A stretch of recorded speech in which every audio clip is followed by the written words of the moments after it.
இன்னைக்கு அதுதான் எங்களுக்கான வேலை, எங்களுக்கு கிடைச்ச வேலை. இந்த எரு வரும்போது இதை பாருங்க, இது ஒரு 10 சென்ட் வரும். ஆனால் வந்து 50 சென்ட் கொட்டுற எரு இந்த 10-15 சென்ட்லேயே கொட்டுறோம். அவ்வளோ கொட்டினா கூட ஒன்றும் ஆகாது. வாங்க இதை தூக்கி போய் அங்கே கொட்டிட்டு எவ்வளோ கொட்டிக்கிறோம், எவ்வளோ கொட்டலாம் அப்படின்னு நான் உங்களுக்கு விலாவரியாக சொல்கிறாங்க. இது போல் நீக்க மரம், அதான் நீக்க மரம் அப்படியே ஃபுல்லாக எருவாகவே கொட்டினாலும் ஒன்றும் ஆகாது. மண்ணுக்கு ஒன்றும் ஆகாது. மண்ணுக்கு வந்து இயற்கை சத்து அனைத்துமே, தழை சத்து, அம்மோனியா, பாஸ்பேட்டு அப்படின்னு சொல்கிற அனைத்து சத்துமே இந்த இயற்கை எருவில் கிடைக்கும். அதை வந்து ஆனால் வந்து இந்த உரம் யூரியா போட்டு இந்த மண்ணாகப்பட்டது மலடாக போச்சு. பாருங்க அப்படியே ஃபுல்லாக இந்த இயற்கை எருவு இது போல் மாட்டு எருவு போட்டினா ஒன்றுமே ஆகாது. நல்லா மண் வந்து இன்னும் கொஞ்சம் பலப்படுமா ஒழிய இந்த எருவால் ஒன்றும் கெட்டுப்படாது.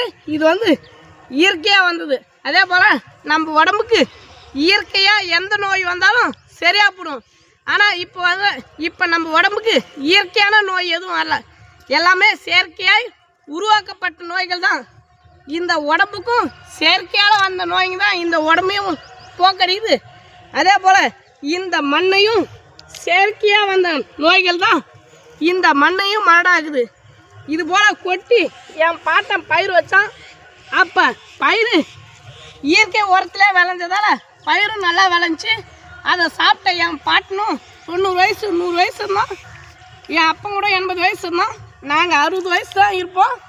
எங்களுக்கு அடுத்த தலைமுறை 40 வயசு தான் இருக்கும். அதுக்கு அடுத்து தலைமுறையாக இருக்காது. ஏன் தெரியுமா?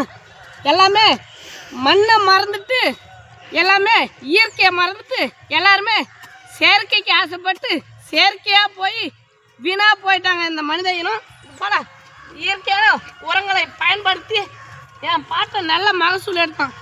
எங்கள் ஊரில் நாங்கள் இன்னும் கொஞ்சம் பேர் விவசாயம் செய்கிறோம். அதாவது விவசாயிகளை நீங்கள் மதிக்கிறீங்க அப்படின்றதுக்காக நான் செய்கிறேன். நீ விவசாயத்தை மதிக்காதப்போ நாங்கள் இருக்கிற வரைக்கும் விவசாயத்தை கைவிட மாட்டோம். எங்களுக்கு அடுத்த தலைமுறை விவசாயம் செய்தோ இல்லையோ, ஆனால் நாங்கள் இந்த உடம்புல உயிர் இருக்கிற வரைக்கும் விவசாயம் செய்வோம். எங்களுக்கு அடுத்து என்னவோ அது தெரியாது. ஆனால் நாங்கள் இருக்கிற வரைக்கும் இந்த விவசாயத்தை அழிக்க விட மாட்டோம், அழியவும் அழியாது. அடுத்த தலைமுறைக்கு எங்களால் முடிஞ்ச அளவுக்கு விவசாயத்தை கடத்துவோம்.